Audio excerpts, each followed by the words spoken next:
Good morning, students. Uh, in political science, already we have discussed two chapters, legislature and executive.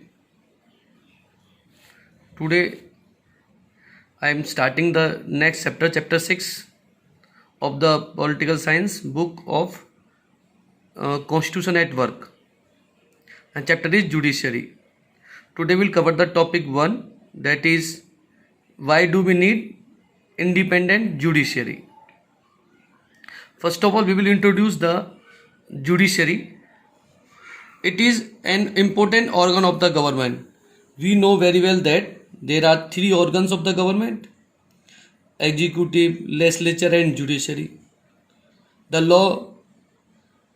lawmaking body is legislature, and the law are implemented by executives, and the disputes between the government and citizen, between central government and state government, between different state governments or regional governments are settled down by this organ, and this organ is known as judiciary.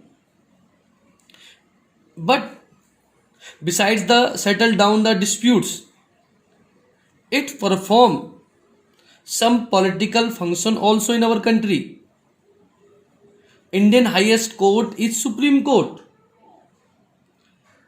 Beside settle down the disputes, right from the 1950, अगर 1950 से देखें अगर हम, judiciary played a important role in interpreting and protecting the constitution. हमारे constitution को protect करने की जिम्मेदारी भी, कॉन्स्टिट्यूशन को इंटरप्रेट करने का काम भी हमारा कोर्ट ही करता है. Indian judiciary perform this work also, and the judiciary also protect our rights. In 9th class also we have discussed that Supreme Court or High Court act as the guardian of our fundamental rights. So we can say that this organ is very important, and it is the backbone of our political system of our democratic country. And independent judiciary. Why do we need independent judiciary? There are so many countries are there which are democratic and which are undemocratic. Mostly all countries involve the judiciary, but there are some countries are not having independent countries.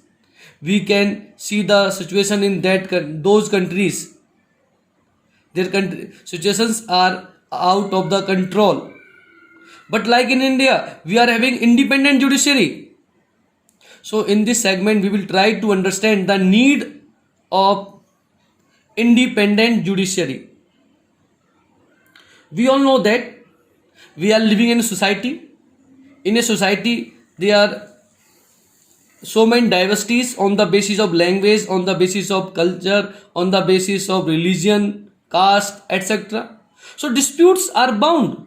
इतने सारे differences हैं. So there are so many diversities in our society, because their societies in the modern times are multicultural. Really, their societies are homogeneous. Homogeneous same type के लोग रहते हैं, जहाँ कोई ethnic difference नहीं होता है. आज ऐसी सोसाइटी मिलना बहुत डिफिकल्ट है. आज मोस्टली हर सोसाइटी में डिफरेंट टाइप के लोग पाए जाते हैं, डाइवर्सिटीज बहुत ज़्यादा होती है, मल्टीकल्चरल लोग पाए जाते हैं. सो ऑब्वियसली डिस्प्यूट्स होना तो नॉर्मली है वहाँ पर.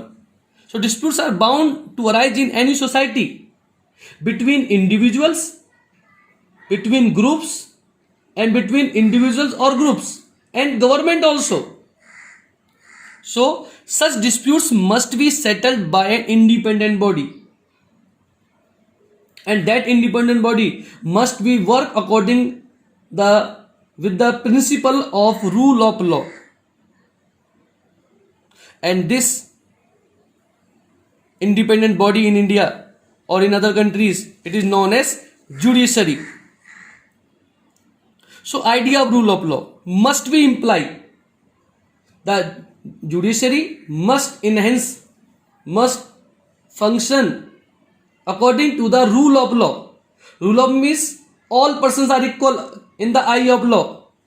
चाहे वो रिच है या पुअर है, मैन है या विमेन है, फॉरवर्ड कास्ट का है, बैकवर्ड कास्ट का है, all are subjected to the same law. Nobody is above the law. The principle, we can say that the idea of rule of law, if will you follow, then we can think about the independent judiciary. Otherwise, we can say that without the rule of law, there is no independent judiciary. Democracy does not give way to individual or group of dictatorships. In democracy, must enhance all these ideas, rule of law or independent judiciary, because if government, democratic country will not follow the independent of judiciary or will not adopt the rule of law, then it will give the way to individual or dictatorships government. So we can say that independent judiciary, it also necessary because it safeguard the right of individuals. Only we can imagine the safeguard to the right of individual in a independent judiciary. And independent judiciary also settle disputes according to the law. We can think of justice, we can get justice under the independent judiciary only. What is the principal role of judiciary? To protect the rule of law and ensure supremacy of law. Because independent judiciary का principal role ये होता है, it is the organ of government and its principal role ये होता है कि to protect the rule of law, जहाँ सभी लोग बराबर हो कानून नजरों में, and ensure supremacy of law, और सबसे ऊपर लॉ हो, लॉ से ऊपर कुछ नहीं होना चाहिए. चाहे वो आम आदमी है, एक फार्मर है, ऑर्डिनरी सिटीजन है, या वो एक प्राइम मिनिस्टर और प्रेसिडेंट है, rules are equal for all. And if we want to achieve the principal role of judiciary, we want to achieve the rule of law or independent judiciary. So in order to be able to all these, यदि हम सब चीजों को पाना चाहते हैं, if we want to achieve all these things, so it is necessary that judiciary is independent of any political pressure. कि जो कंट्री में जुडिशरी है उसके ऊपर भी कोई भी पॉलिटिकल प्रेशर ना हो, उसके ऊपर लेजिस्लेचर का, एग्जीक्यूटिव का कोई कंट्रोल ना हो. Who give the idea of independent judiciary? First of all, Montesquieu. He was a famous French philosopher who gave the idea of independent judiciary. He believed in the theory of separation of power of three branches, or we can say three organs, that is legislature, executive or judiciary. He wants all three organs must be independent and do not interfere in the functioning of other organs. And we also, that's why in India, adopt the idea of independence of judiciary. That's all for today's students.